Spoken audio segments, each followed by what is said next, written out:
Ready to dive headfirst into the massive modded adventures of All the Mods 9 with your friends? Let's build your very own server today. First, we need to grab the server files for All the Mods 9. Head over to the official CurseForge page for All the Mods 9 and locate the server pack download. It's usually a zip file that contains everything you need to get started.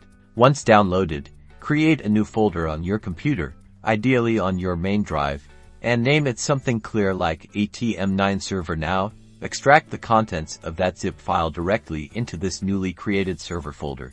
Inside your server folder, you'll find several important files. Locate the server properties file. This is where you'll customize your server's experience. You can change the server name, set the game mode, adjust the difficulty, and even limit the number of players. Next, we need to run the server for the first time. Find the startup script file in your server folder.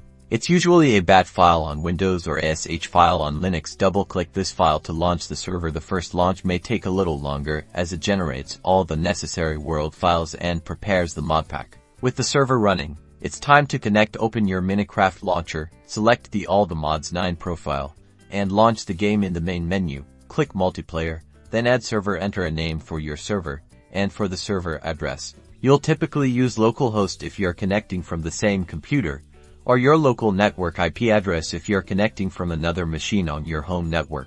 Once you've added your server, you should see it appear in the list. Click on it to join. You're now officially in your very own All the Mods 9 server, ready to explore, build, and create with friends. Enjoy the incredible modded experience.